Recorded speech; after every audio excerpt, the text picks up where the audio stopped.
Hey everyone! The second half of today's Abbott and Costello double feature is their 1945 MGM comedy, Abbott and Costello in Hollywood.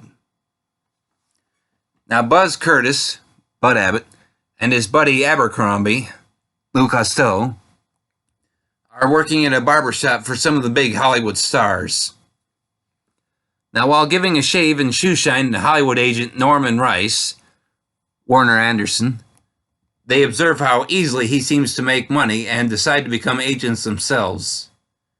As their first client, they take on singer Jeff Parker, Robert Stanton, whom they saw being turned away by Norman.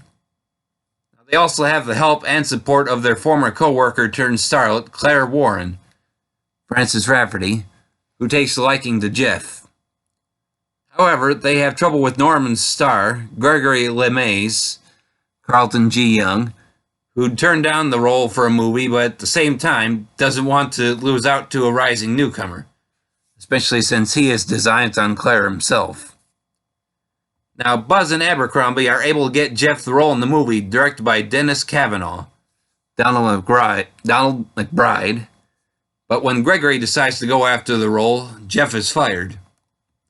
So Buzz and Abercrombie try to cause trouble for Gregory, which is helped by him pushing Abercrombie off his boat.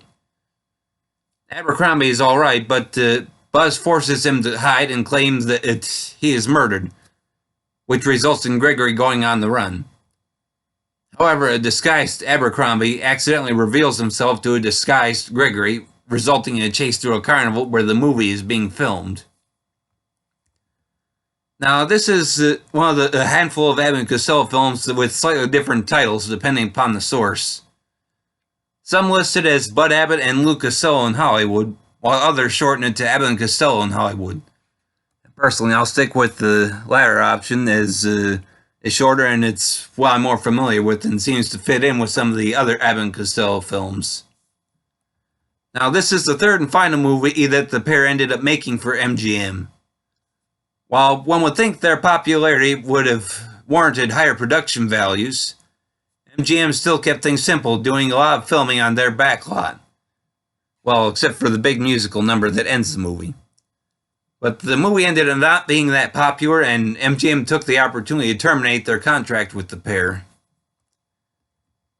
I will readily admit, I do feel like this is the movie where things really started to go downhill for Abbott and Costello. I can easily understand why this movie didn't do so well. For being an MGM film set in Hollywood, and for two of the biggest stars at that time, the celebrity cameos here are a lot more minor than you would expect. Now, to be fair, Rags Ragland does have one of the film's better moments as Lou's first ever customer being given a shave, which is quite funny. But the other cameos aren't exactly big names either. Admittedly, Lucille Ball, who makes a cameo here, did become bigger in just a few years, but looking back, her appearance just kind of feels wasted when you know you'd love to see what her Lucy character could really do when working with Lou. Then, of course, there's the problem of the side romance between Frances Rafferty and Robert Stanton's characters. Yes, I know the side romances are a common complaint of mine in the Abbott and Costello films, but going back through all the films, I do find that in this film, these two actors do a very poor job here, and I just don't feel like they are even in the right movie. They just drag everything down. Now, still, in spite of my comments, Bud and Lou do have some memorable moments. Besides Lou giving a shave to Rags Ragland, and Bud teaching Lou how to shave a few minutes before that, we also have them doing their bit of Lou being unable to sleep one night, with Bud trying to play a record to put him to sleep. Or there is their attempt to get Carlton Young's Gregory arrested, first by having him pick a fight with Lou and then running with the murder. Honestly, when not dragged down by the film's side romance, Bud and Lou are this movie's best moments. That being said, too much does not work like it should here, and for that reason, I really can't recommend this movie as much as I would some of their previous films. But for those that are interested, this movie is available on DVD, paired with Lost in a Harem, from Warner Archive Collection, and is 1 hour and 23 minutes in length. Well, that should be all I have to say on this one, everybody, so thanks for listening, and I hope you'll keep tuning in for more.